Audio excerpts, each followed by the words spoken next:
Algorithmic Authorship. Today I'm joined with Koray, the absolute legend when it comes to semantic SEO. Thank you. So let's jump straight in. What even is algorithmic authorship? Okay. It's actually a concept that is completing the visual semantics as well. But the main rule of the algorithmic authorship is, rather than writing randomly, we write in the way that algorithms actually can understand, process, and also relate the text that you are writing better to the query embeddings, basically. Usually when we write the content, there are four main things there. Either you write factual content, opinionated content, structured or unstructured content. The two of them, which is structured and unstructured, these are format related. Factual and the opinionated content, these are about actually formality of the content. Some keywords or the queries require us to use opinionated content as unstructured. Some of them require us to have structured with the facts, and sometimes the vice versa. Basically, the majority of the work is about finding a balance and combination between these things. Let's say we talk about dating for over 60 years old seniors.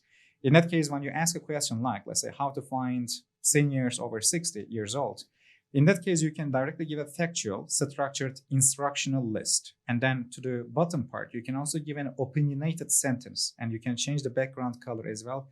In terms of visual semantics, it means they won't be cutting each other the moment that you use a different background with a different parent HTML. Meaning that actually we are using factual structured and also unstructured opinionated content together. Because in Google's AI, AI overview and AI moderated Google patterns as well, we see that they use different language models for the same content. And if you are able to use different language models in your content too, you increase your language score overall. I can also give one more simple example. There is a research that I suggest to check. Are large language models reliable rankers? In that research paper, they have a simple test. They basically make a user to search for the best coffee machine, and they get the results directly, and they try to understand that after the first sentence, what attribute you should be focusing on to increase the relevance better. In that case, they find that if they focus on the material, and if the material is the steel, the paragraph is ranking better in the LLMs and also the Google. This is actually what we call micro semantics, meaning that actually micro changes in the words we do to increase the relevance. So it's a kind of relevance configuration of the content by using the words and the format of the text. So on algorithmic authorship, right, you mentioned opinionated versus factual kind of content. If someone's looking to do a full semantic content network, or they're building out a topical map and then they're doing the content briefs, should they be looking to have all the site being just opinionated, or should they have all factual, or can they have a mix of opinionated and factual on the same website? That's a great question, actually. In Thursday, during my workshop, I will be having an example of this too.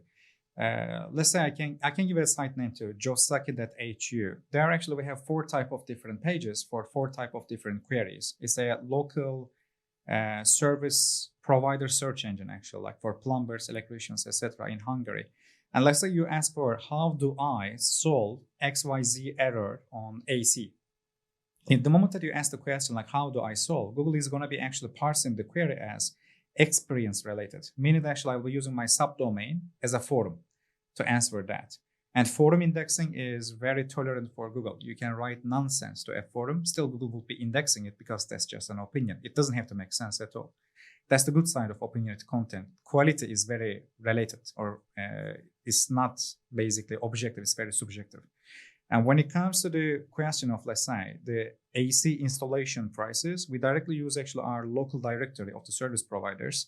If you're asking for, let's say, what is the price of AC installation in X country, we have another page type that we merge our directory with actually a paragraph, because usually this question gives a feature snippet. And we try to get the feature snippet in the above the fold area. Then we also provide a directory with also some subsections as well for combining this according to type of the AC or type of the, let's say, the city district, etc. And then if someone was to, let's say, try to write a factual piece of content that for something that you think should be an opinionated, would that just take you straight out of the bucket of being you're not actually meeting the search intent? That is true. Search intent, and also, again, is also related to the Google's fight against a little bit, let's say, scaled content with AI. because that's why they are to keep promoting the social media platforms or forums as well, because usually the forums have people's opinions for other people. And if you are talking about, let's say, the allergy symptoms, normally it's a very factual topic that you should be very careful while writing it. But also some of the allergy symptoms, they're not about facts, because how you feel for a certain allergy symptom might be changing from a person to person. Let's say you're a pregnant person with certain age, and there is not that much fact that people are looking there. They are looking for actually somebody who is experiencing it. In that case, usually we create actually a kind of review section or submit your opinion type of section. And we use that opinionated content together with the factual content. If you go to the eHarmony again and search for, let's say, the best dating ideas in New York City, there we have written all the dating ideas according to the different types of couples, like Black couple, Latino couple, etc. Then as a user, you can vote the ideas. And if a certain idea gets more vote, we move it higher on the page automatically. We also verbalize the listicle differently as well, meaning that actually users are able to put their opinion, and we change the content based on their opinion on the live directly too. And then with regards that, you mentioned like different subfolders, like this sits in the blog section, this sits in the forum section. And you mentioned there about kind of like user-generated content or opinionated content. Reddit is working better than ever. Facebook groups is working better than ever.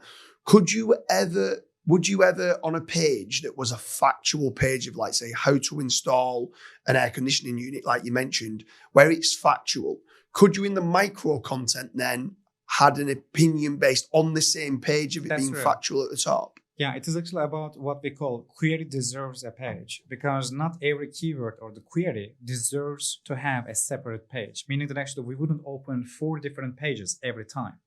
In some of the certain type of ACs or certain cities, if there is not enough level of search demand, or if the entities in the keywords are always the same, we don't open a new page. Instead, we create a complex page that is having all these components together in them. Actually, the senior dating over 60 from eHarmony is a good example for this. You can examine it, because there at the bottom you will see a Q&A component that a relationship expert is answering questions of people.